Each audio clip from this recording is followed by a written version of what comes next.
नमस्कार, मैं आरबी सिंह यादव और आप देख रहे हैं मेरा YouTube channel RB Singh Yadav editor. आज हम भारतीय जनता पार्टी के मुख्यमंत्री बदलने के पार्ट पर, या ये कहें कि राजनीति पर बात करेंगे। भारतीय जनता पार्टी अपने मुख्यमंत्रियों को कैसे एक मिनट में ध्वस्त कर देती है और उनकी जगह नए नए चेहरे लाकर खड़ा कर देती है, लेकिन किसी मुख्यमंत्री की इतनी ताकत नहीं कि कोई विरोध में आकर के कोई बात करे।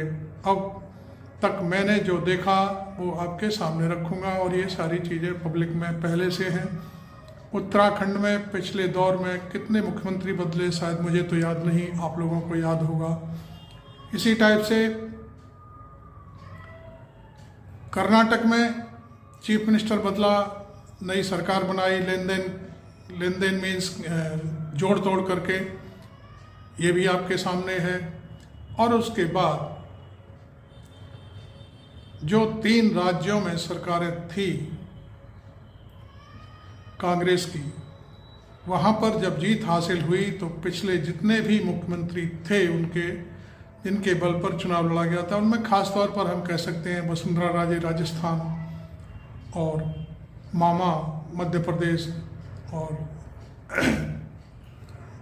सिंह साहब छत्तीसगढ़ में, इन तीनों को भारतीय जनता पार्टी ने पूरी तरह से बर्फ में लगा दिया और अब शायद उनका कोई अता पता नहीं है कि वो कहाँ हैं, क्या हैं, राजनीति कर रहे हैं कि नहीं भी कर रहे हैं। ये बात आपके सामने है। हरियाणा में कल चीफ मिनिस्टर बदल दिया गया, परसों चीफ मिनिस्टर के संग अपनी दोस्ती की दुहाई दी जा रही थी। अब मैं आपको ज़्यादा न कह करके अब उत्तर प्रदेश की बात करता हूँ। उत्तर प्रदेश में बहुत बुरा हाल है। ऐसा सुनने में आया है कि राष्ट्रीय स्वयंसेवक संघ अखिलेश और कांग्रेस की राजनीति से बहुत चिंतित है। आरएसएस ने अपनी 2 बैठकें की हैं पिछले दौर में, कुछ ही दिन पहले।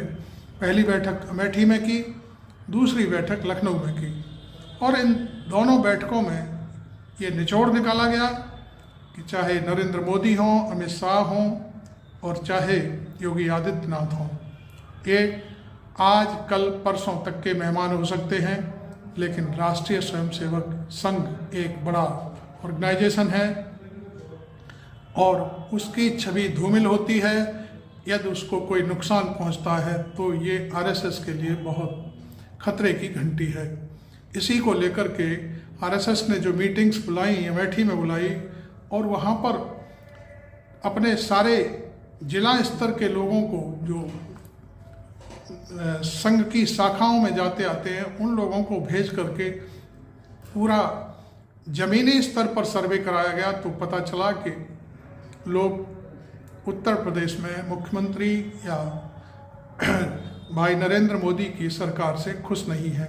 लोगों का कहना एकदम साफ है कि आप 5 किलो अनाज हमको दे रहे हो, ठीक बात है, 2000 रुपये हमारी झोली में डालते हो हर साल, ये भी ठीक बात है, लेकिन आप यूरिया के दाम आपने दुगने कर दिए हैं, डीजल के दाम आपने दुगने कर दिए हैं, बिजली के दाम आपने बढ़ा दिए हैं, तब क्या हो रहा है? हमारी जेब से निकाल कर हमको ही ये सब चीज़ दे रहे हैं। तो ऐसा करने से तो बेहतर है कि हम भूखे ही सो जाएं तो ज़्यादा बेटर है। इस तरह की कहानियाँ जब आरएसएस के कार्यकर्ताओं को ग्रामीण क्षेत्रों के लोगों ने सुनाई तो उनके कान खड़े हो गए और आरएसएस के सदस्यों ने ये सारी कहानियाँ अपनी जो अमेठी की बैठक थी आरएसएस की, उसमें बुलाया।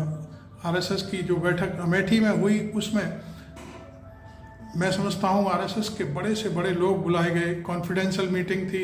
ऐसे ही लखनऊ में एक मीटिंग हुई इसके बाद। और ये सारी बातें, ये जो उत्तर प्रदेश में आपका मंत्रिमंडल का विस्तार हुआ है उससे पहले की बात मैं आपको बता रहा हूँ। इस तरह की बातें हमारे पास आती तो हैं, लेकिन देर से आती हैं और छन छन के आती हैं, क्योंकि हमारे भी आरएसएस में कई मित्र हैं, लोग बताते हैं कि हालात ठीक नहीं हैं और वो अपनी बात कहते हैं, हमको सुना देते हैं कि आप शायद अपना कोई एनालिसिस करें तो ये बात आप कह सकते हैं।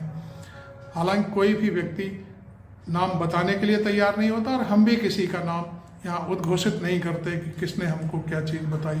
खैर, ये दोनों मीटिंग के बाद योगी आदित्यनाथ को संदेश भेजा गया कि आप तत्काल मंत्रिमंडल का विस्तार करें, और मंत्रिमंडल के विस्तार में जो नए चेहरे डाले गए हैं उन चेहरों की बदौलत आप उत्तर प्रदेश की सीटें, ज़्यादा से ज़्यादा सीटें जीतने का ख्वाब देखा जा रहा है। अब मैं आपको बताऊं कि आरएसएस के लोगों ने जो रिपोर्ट पेश की है उसमें ये कहा है कि 40 सीटें लाने में भी आपको खतरा है, क्योंकि ज़मीन पर हालात ठीक नहीं है। अब ये सारी चीज़ें आरएसएस के लिए बहुत चिंता का विषय है, क्योंकि आरएसएस वास्तव में अपना जो काम करती है वो धरातल पर करती है और सीधे सपाट जनता से जुड़कर उनकी भावनाओं के साथ अनुरूप बात करती है। और इसी के चलते उसने ये जो मसौदे तैयार किए हैं, जो बात निकल कर के जनता से आई है, वो अपने संगठन में व्यापक चर्चा के बाद उठाई है। अब सवाल उठता है कि क्या नरेंद्र मोदी अब योगी आदित्यनाथ को भी एकदम ख़त्म कर देंगे? क्योंकि आज जो सामने आया है कहानी किस्सा वो ये है कि खट्टर, जिन्होंने कल मुख्यमंत्री पद छोड़ा था, आज उन्होंने विधानसभा से इस्तीफा दे दिया और उनको आज दूसरी सूची में उनका नाम लोकसभा से चुनाव लड़ने के लिए सामने आ गया। ये आपके सामने है।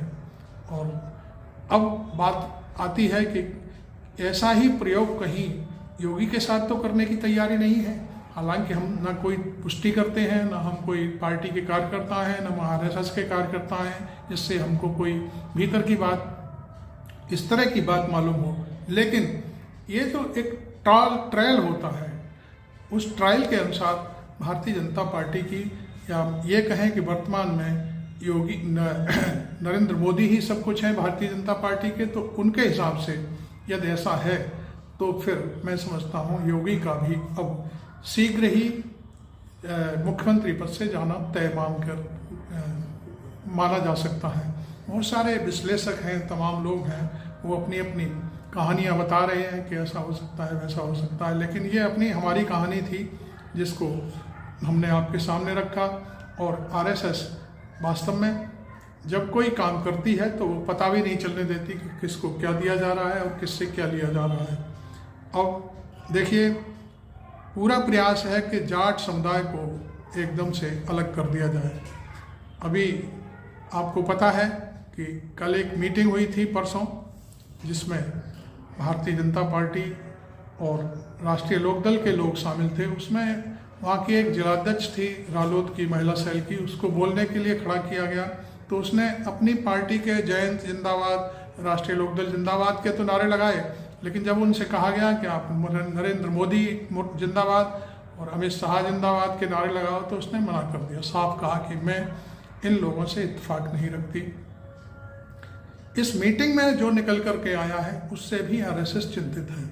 आरएसएस का सोचना है कि कहीं ऐसा तो नहीं कि जयंत बिल्कुल खाली हाथ खड़े हो जाएं और एक भी वोट जाटों का नाम लें, क्योंकि वर्तमान में जाट बिरादरी के जितने से बड़े लीडर हैं सभी जयंत की बुराई कर रहे हैं और कह रहे हैं कि जयंत ने खुद को बेच दिया है। जैसे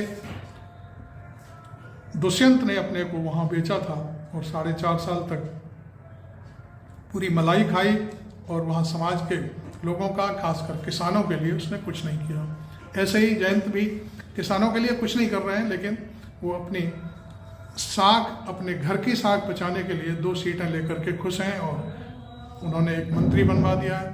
तो फिलहाल जो राष्ट्रीय लोकदल की महिला सेल की महिला थी वो समाजवादी पार्टी में जाकर के शामिल भी हो गई हैं। तो इस तरह से जो छोटी छोटी बातें हैं जिन पर ना तो पत्रकार गौर करते हैं और ना ही शायद बड़े नेता जो हवाई जहाज़ों में घूमते हैं वो भी गौर नहीं करते हैं, और जो हाई लेवल पर अपने आप को स्थापित करते हैं उनके लिए भी कोई कार्यकर्ता मरे तो मरे, गिरे तो गिरे, उनके लिए कोई फ़र्क नहीं पड़ता। इसी तरह से, लेकिन ये बातें छोटी ज़रूर हैं, कार्यकर्ता छोटा ज़रूर है, लेकिन कार्यकर्ता तो कार्यकर्ता होता है। आप जानते हो बूथ लेवल पर जब वो लोगों को लेकर के घर नहीं लेकर के वोटों के लिए नहीं लेकर पहुंचेगा तो फिर पार्टी का जीतना बड़ा मुश्किल हो जाता है।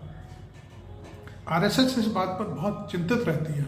आपको मालूम होगा, हालांकि मैंने कभी शाखा में जाकर के देखा नहीं, लेकिन मुझे जो हमारे मित्र बताते हैं वो ये है कि कोई व्यक्ति शाखा में आता है और कुछ दिन आने के बाद यदि वो आना बंद कर देता है तो आरएसएस के जो प्रमुख लोग होते हैं शाखा के, वो कहते हैं कि भाई वो फलाने व्यक्ति नहीं आए, जाकर के देखो उनके घर पर क्या हाल है। तो आरएसएस इस लेवल पर काम करता है जाकर के, जिससे भावनात्मक आरएसएस के साथ लगाव हो जाए और आदमी पूरी तरह से उनका सहयोग करे।